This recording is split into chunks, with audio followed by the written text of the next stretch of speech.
Hey, I'm Kelly Fagan from MX Hideout. In this video, I'm going to show you 10 simple and practical tips if you're brand new to trail riding in the woods so that you can help prevent crashing. So tip number one, I see a lot of trail riders just looking down at what's right in front of them on the trail. This is super common right when you get into the woods because it starts to get tight and you're just focused on what your bike is about to ride over. But when you look just past your fender, like 5 or 10 or 15 feet in front of you, you can't see what's coming up on the trail. Maybe there's some tight trees or a really tight turn coming up 50 feet ahead, but you're not going to see it until you practically get there. So you're more likely to fly off the trail or hit a tree because you can't anticipate where you're going to position your bike. And the only way to prevent that is by slowing way down, and you're probably going to annoy the rest of your riding group because they're always going to be waiting for you. Tip number two, I see this all the time, even from experienced riders, and it's riding out of your comfort zone. So maybe you're riding for the first time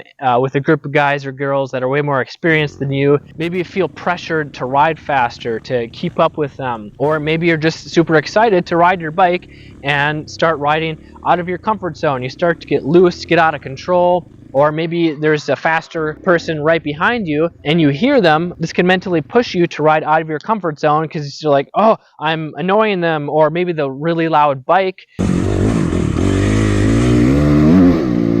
is really intimidating. This is super common for beginners, and once you start riding out of your comfort zone, which is riding too fast for your skill level, you're a lot more likely to slide out coming into a corner or smash into a tree or get bucked off of the seat and fly over the bars. So please stop, slow down, stay within your comfort zone. Tip number three is target fixation. This is a fancy term for looking at a rock or a log or a tree that you don't want to hit and staring at it. Why do we do that? Well, we don't want to hit it, but when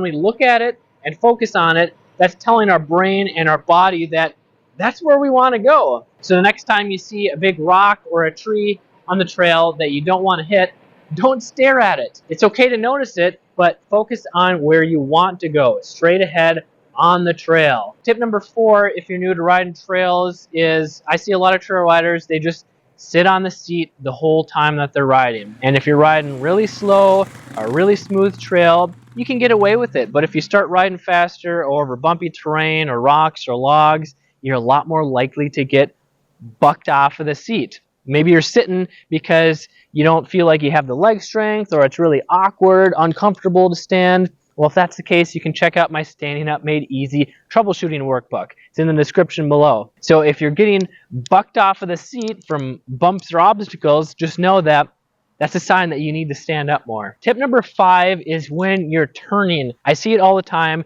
It's when you're turning and you lean with the bike. Maybe you're used to riding a street bike or another machine where you can get 100% traction when you're leaning with the bike or machine. But that's usually not the case when riding a dirt bike. Why?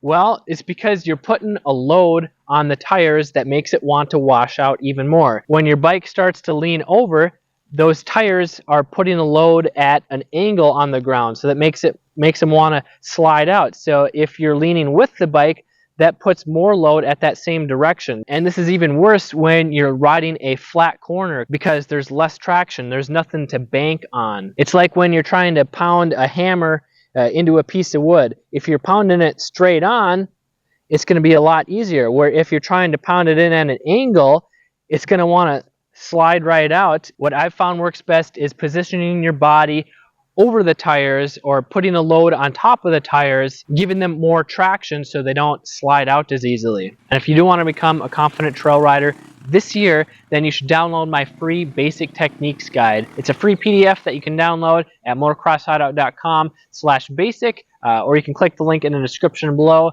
and you'll get on my email list to know when I am offering a discount on my virtual dirt biker school, where you can get one-on-one personalized coaching that will help you specifically. Tip number six is riding too fast too soon. This is when you just hop on the bike and full throttle right away.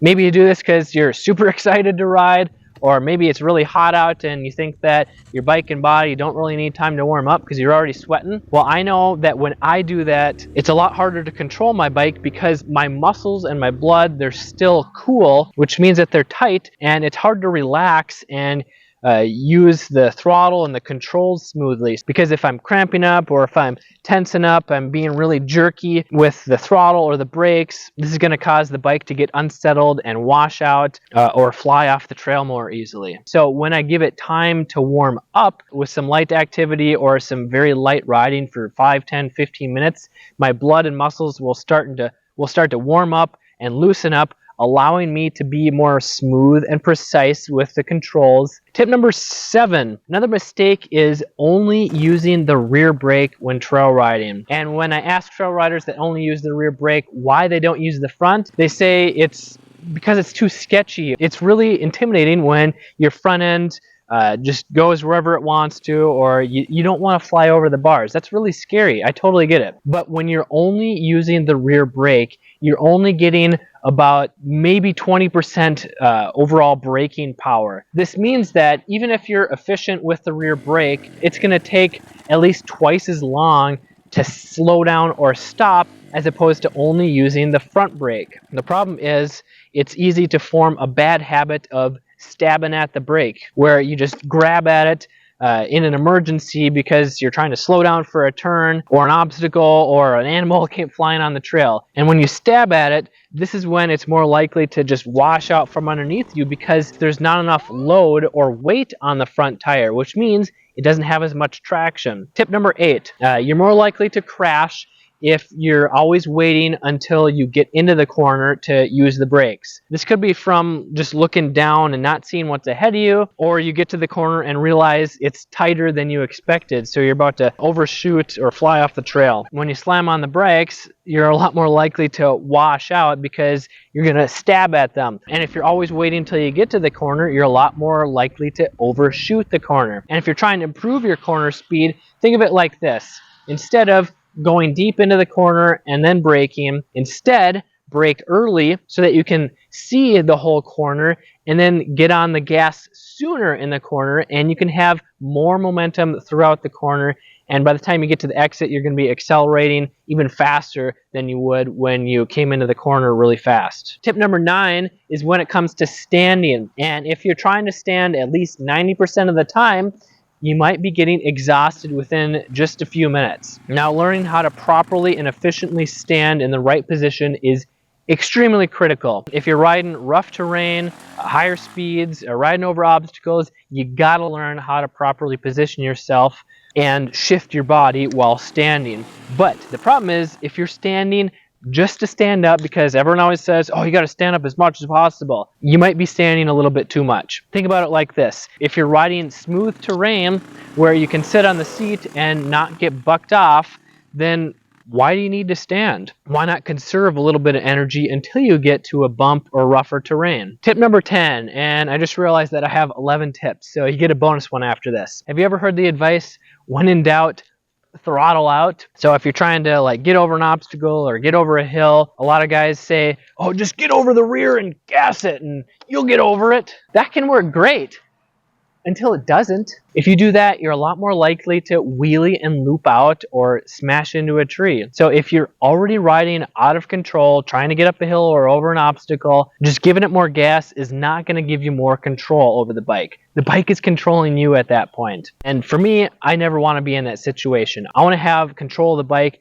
100% of the time if I have a choice. Tip number 10, if you are squeezing the bars really tight with your hands, trying to control the bike, thinking that you need to control the whole weight of it, this is a sign that you are a nervous trail rider and you haven't mastered the basic techniques. In fact, if you have any one of these signs, you're a nervous trail rider. But don't worry, because we've all been there. I remember the first time when I went on a real trail ride with some friends, I thought I was pretty good because I'd been riding around our property for like 8 years. But once I got into the tight woods on some real single track trails, I got really intimidated. The steep hills, the tight turns, the off-camber turns, I'd have a lot more clutch control to get up those hills, and I got fatigued really quickly. I was so much slower than the rest of my group. But I didn't stay there. I spent years trying to figure it out on my own, and even though I'm not pro level speed, I have complete confidence riding any single track trail here in Minnesota or even out in Colorado mountains. And if you want to learn how I did that without taking years to do, you should check out this video here. I'm Kelly Fager from MX Hideout. I want you to ride safe so that you can have fun with your family and friends for many years to come.